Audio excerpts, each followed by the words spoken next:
नमस्कार। पीताम्बरा ज्योतिष चैनल में आप सबका बहुत बहुत स्वागत है।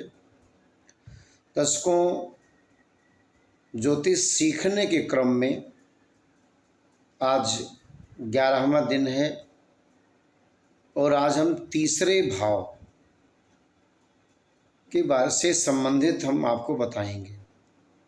तीसरा भाव का अर्थ है कि आकाश मंडल को 360 डिग्री मान करके और उसको 30-30 अंश में अगर इसको डिवाइड किया जाए तो 12 भाव होते हैं। तो तीसरा भाव का अर्थ हुआ कि 90 डिग्री से 120 डिग्री के मध्य में यदि ग्रह आ जाते हैं, तीसरे घर में आ जाते हैं, तो हमारे जीवन में क्या फल मिलता है, क्या प्रभाव मिलता है, आइए जानें। मंगल तीसरे भाव में हो, बलहीन हो तो जातक का भायु दीर्घायु होता है। सूत्र बता रहे हैं हम, बहुत छोटे छोटे सूत्र बता रहे हैं। इन सूत्र को यदि आप लिख लेते हैं, समझ लेते हैं, तो आप ज्योतिष पर निष्णात हो जाएंगे। हम आपके लिए बहुत सारे सूत्रों को हमने इस जगह लिपिबद्ध किया है, उसी को बता रहे हैं कि भावपति यदि निर्बल है, यानी तृतीयेश यदि निर्बल है, पाप का कारक है, पाप ग्रह है, अकारक है, तो भाइयों का नाश होता है।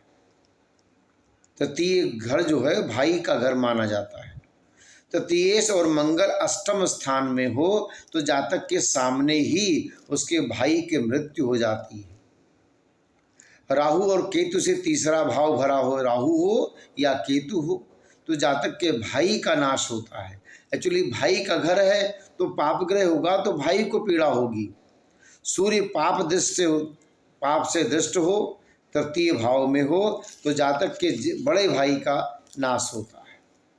मंगल यदि पाप ग्रह से देख रहा हो तीसरे घर को या तीसरे में बैठा हो, तो जातक का एक भाई जीवित नहीं रहता। तृतीय भाव से त्रिकोण और केंद्र में पाप ग्रह हो तो भाई का नाश समझना चाहिए। यानी तीसरे घर से त्रिकोण, तीसरे घर को एक मानकर वहाँ से 5-9 में यदि कोई पाप ग्रह हो तो भाई का नाश समझना चाहिए। चंद्रमा 6-8-12 भाव में हो और तीसरे भाव का स्वामी के साथ में हो तो जातक के माता की मृत्यु बाल्यावस्था में ही हो जाती है। चतुर्थे और तृतीय दोनों चौथे भाव में हो तो जातक को भाई का पूर्ण सुख मिलता है। तीसरा शनि बैठा हो तो भाई का नाश करें, और राहु यदि है तो वृद्धि करता है। तृतीय भाव का स्वामी पाप ग्रह से युक्त हो, सप्तम भाव में हो तो जातक के छोटे भाई नहीं होते।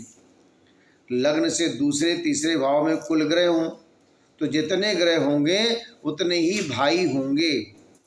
शुभ ग्रह तीसरे भाव में और भाग्य सुख कारक है, पाप ग्रह है तो दुख कारक माना जाता है। लग्नेश और तृतीयेश एक साथ हो, यानी लग्न का स्वामी और तृतीय भाव का स्वामी एक साथ हो तो भाइयों में विशेष स्नेह होता है। और इसके विपरीत यदि हो लग्नेश में तथा तृतीयेश में तो भाइयों में विरोध होता है। तृतीय शुक्र के साथ में हो तो कामी और रोगी होता है। तृतीय शनि से युक्त हो तो मूर्ख होता है। तृतीय राहु से युक्त हो तो डरपोक होता है।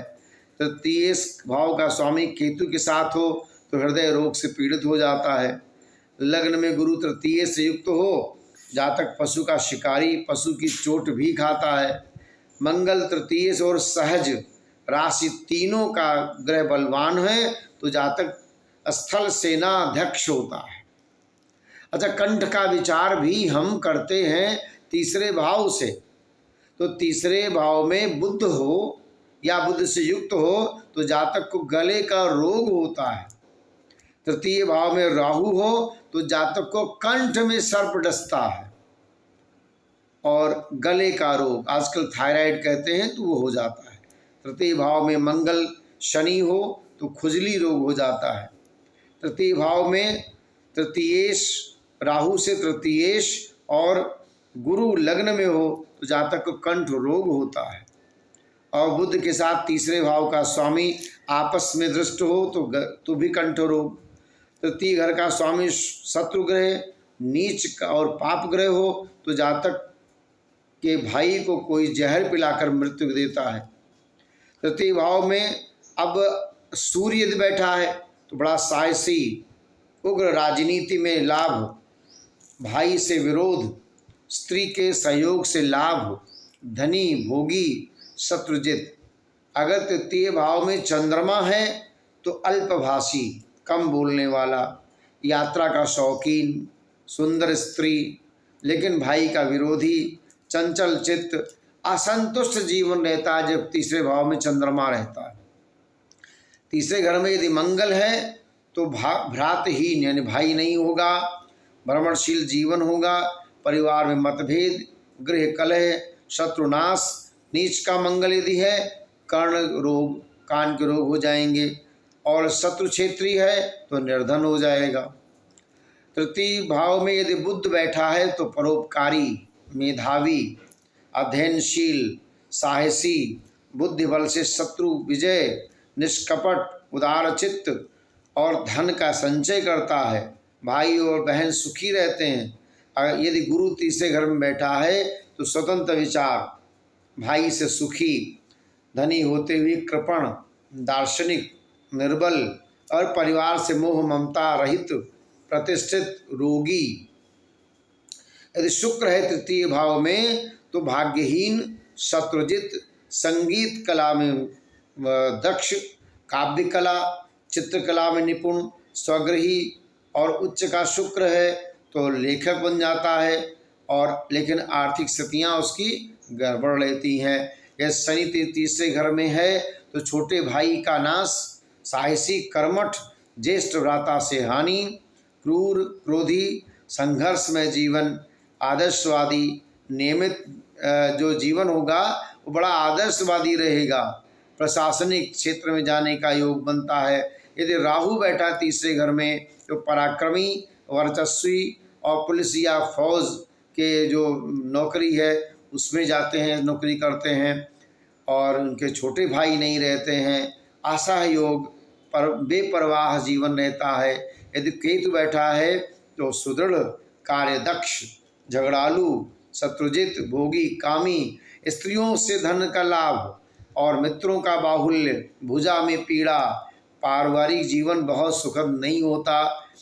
तृतीय में यदि बुद्धादित्य योग है, मान लिया सूर्य बुद्ध बैठे हैं तो विचारशील, चतुर, कवि, यशस्वी, संगीत प्रिय और अनेक स्त्रियों से संबंध, दाम्पत्य जीवन सुखद नहीं ऐसा होता है। और तृतीय भाव में सूर्य और राहु यदि हैं तो प्रतापी, साहसी, कर्मठ, क्रूर, क्रोधी, लेकिन पारिवारिक सुख की हानि।